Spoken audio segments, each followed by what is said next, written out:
Assalamu alaikum everyone. So I'm here to discuss with all of you just the power of the last 10 days of Ramadan. So what actually is Ramadan? As we all know, it's a month of fasting, not just physically, but refraining ourselves from all the bad deeds, all those actions which Allah is not pleased with. So as the month of Ramadan starts, we are all very energetic, we are all with great strength, but sadly, as we are all humans, the power just gets down. So here we get a bonus 10 days, last 10 days, and Allah has provided us with so many rewards that we need to just refresh ourselves, recharge ourselves to actually get the maximum benefit out of it. So how do we do it? So firstly, what we need to do is to renew our intention. We need to make ourselves realize what is the purpose of fasting. Were we fasting earlier just to lose some weight, or were we fasting it for taqwa? To get the taqwa, to achieve that love, that liking from Allah subhanahu wa ta'ala, la'allakum tattaqun. That is what is the order for taqwa. That is the purpose of fasting. So we did it earlier just to obey Allah's instructions. We were doing all our actions, what to eat, when to eat and when not to eat, what to do and what not to do to refrain ourselves from. So in order to do all these things, our mere purpose was just to get the mercy so that when we leave this world, we get a place in Jannah by Allah subhanahu wa ta'ala if He is pleased what we have done and if we have done it in the proper way. So the best zikr we can do in these days is the one taught to us by Prophet Muhammad sallallahu alaihi wasallam. And as you all know, that is Allahumma innaka afuwun tuhibbal afwa fa'fu anni. Oh Allah, you are the most forgiving.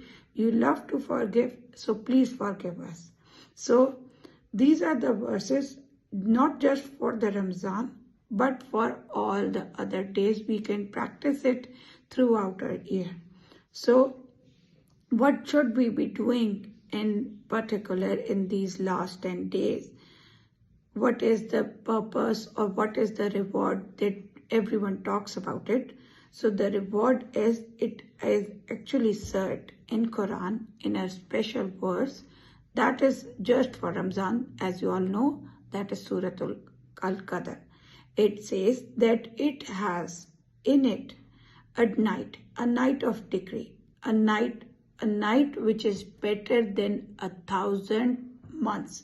So if you mathematically solve it all, it actually becomes equivalent to 83 years. Or if you are very particular about it, in approximation, it is 83.33 years. So what should we be doing about it? We should be doing everything which we did earlier. What were we doing? We were reading the Quran. So whatever we were doing earlier, if we do it now, it will be multiplied by 83.33 years.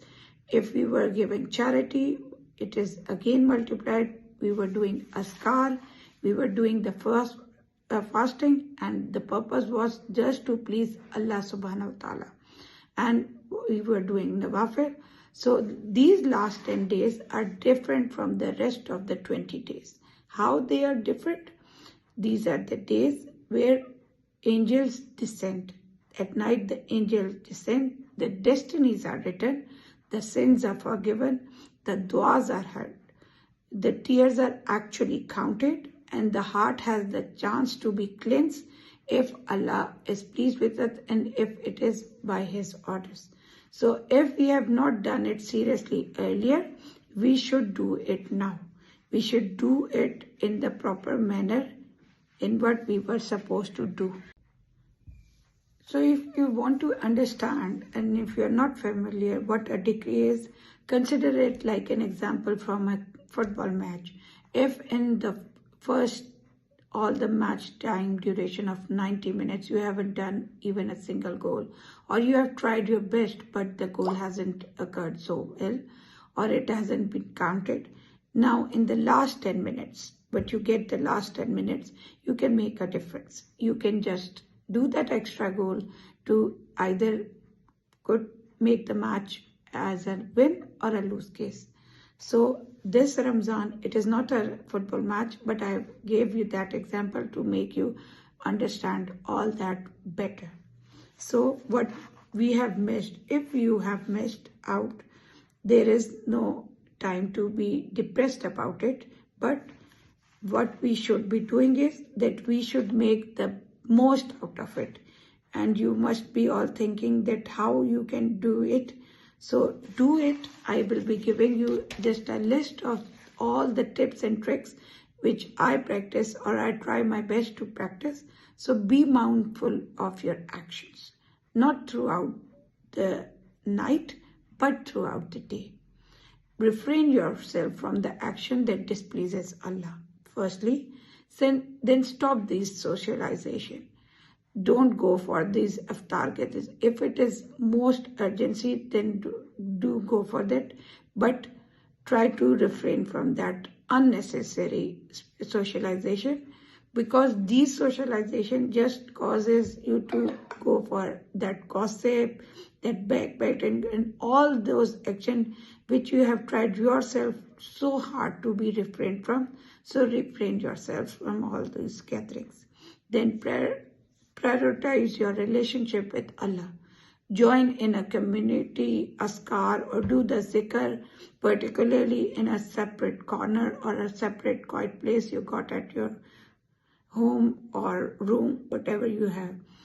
Then if you can make your Isha and you can catch the Isha and Fajr in congregation, you can do that in the Jamaat.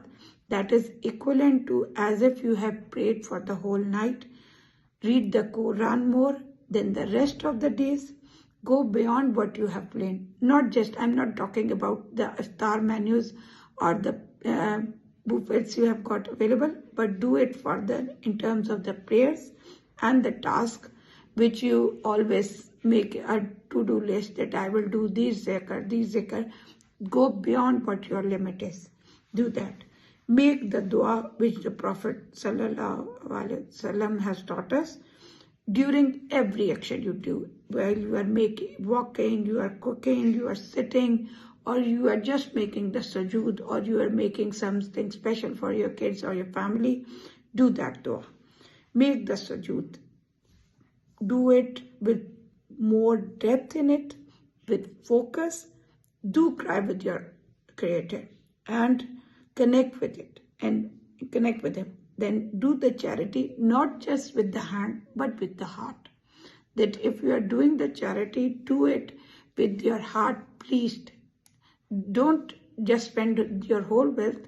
As much as possible, that is enough. If you can go beyond your limit, that is what you, because that is just like investment from your side. You are doing it for your better result, to make a place for yourself in the years to come, or whenever you leave this world. So in the year after, you have a better place. So I hope you have all heard what I have taught you in this short video, and I hope that Allah blesses us all. And lastly, what I want to conclude my discussion with you is, don't just count the odd nights, count the even nights as well. Because whenever it is said in Quran, it is said the nights of Ramzan. There is no discussion of the odds or the even. So the Laylatul Qadr, that night could be the one whenever you catch it. So as you all know, it's odd at one place in the world and it's even on the other place. So make the odds and the even night more counted for yourself. I hope Allah blesses you and Allah blesses us all. Thank you. Jazakallahu khair.